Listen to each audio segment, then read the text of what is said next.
this is Donna Taggert, the dietitian for Department of Aging and Human Services. Did you know January is Thyroid Health Awareness Month? So what is a thyroid? It's a little organ here in your neck, butterfly shape, and it produces a lot of hormones that do a lot of things in our body, one being controlling our metabolism, which is how we burn the energy from our food. It can affect, thyroid problems can affect anyone, but most women, it's mostly women, 5 to 8% more risk for that. More than 20 million people have thyroid issues in the United States. Comes from sometimes family history, sometimes certain medical conditions, type 1 diabetes is one. As we age, over 60, we're all at more risk for thyroid problems. Sometimes people have had radiation that has been around their neck area and that can affect the thyroid. If it's producing too many of those hormones, it's called hyperthyroidism, and too little is hypothyroidism. There are a couple autoimmune diseases that affect our thyroid, Hashimoto's thyroiditis and Graves' disease. So how do you know if you have problems with your thyroid? Don't self-diagnose. Go to the doctor. They'll go through the symptoms. They'll do blood work. They'll do a physical exam. I've had many people say to me, I have problems with my thyroid because I just cannot lose weight. Well, maybe, but go get it checked first, okay? Because there's a lot of reasons we don't lose weight, and sometimes it is the thyroid, but sometimes not. If you are having trouble losing weight and you have gone to the doctor and they diagnosed you with hypothyroidism, they usually give you a synthetic hormone called Levothyroxine. We'll talk about that in a few minutes. There's a lot of claims out on the internet about thyroid health, eating for thyroids and stuff. A lot of it's not backed up by data, so I'm going to just talk to you the things that I know. So, evidence has shown that soy foods do indeed interfere with the health of the thyroid. But here's the thing. Soys decrease the risk of cardiovascular disease, breast and prostate cancer, helps positively affect our renal health. So the benefits far outweigh the issues with soy foods. There's been a lot of research about it, but a lot of it's been with animals, so sometimes we can't extrapolate to humans. A lot of the research is using soy protein isolate instead of the whole food.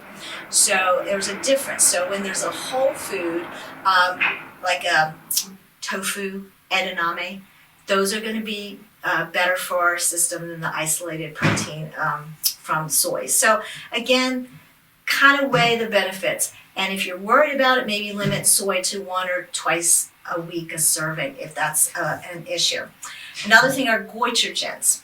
There's not a lot of goiters in our country anymore. There used to be goiters where your thyroid would just swell, didn't get enough iodine, because goitrogens affect how our thyroid uptakes the iodine from our system. And it was because people lived inland, they didn't get a lot of seafood. Seafood has a lot of iodine, and so they started iodizing salt because of that. So we don't see that usually in our country, but goitrogens are a substance in cruciferous foods like kale, broccoli, cabbage, in flaxseed, in peanuts. Again, all very beneficial foods. So you have to outweigh the risks. If your doctor is saying you're having some problems with your thyroid swelling and maybe you need more iodine, but be cautious of eliminating these very, very beneficial foods. Cooking does decrease these substances, the goitrogens. So if you're concerned, cook your cabbage, cook your kale and stuff to get that down. So here are the recommendations. 1, don't self-diagnose a thyroid problem. Get to your physician, make sure it is indeed a thyroid issue and not something else. If the doctor does put you on that synthetic medication, levothyroxine, this is what we do know, and it's been studied, and it's so crucial. Take it on a fasting stomach. So either 1 hour before breakfast or 3 hours after your evening meal, because soy, fiber, what else? Coffee, lactose, which is the milk sugar, all can interfere with the absorption of that medication. And so it's really crucial to be an empty stomach. If you do, for some reason, have to take it with a meal, then at that meal only, it's not the rest of your life, but at that meal, you need to avoid those products, fiber, soy, coffee, and lactose. Let's see what I was going to say. So basically, there's no special diet for thyroid health. No more than there's no special diet for the health of our other organs, but we really need to focus on plant-based foods, fruits, vegetables, nuts, legumes, seeds, and decrease those animal products, red meats, somewhat processed foods, those things, and we're going to have healthy organs, not just our thyroid, but the rest of our body. So hopefully you can focus on that. Come on out and see me in person if you feel up to it, and we can also do private consultations if you have any questions about things like that. So see you next month. Bye.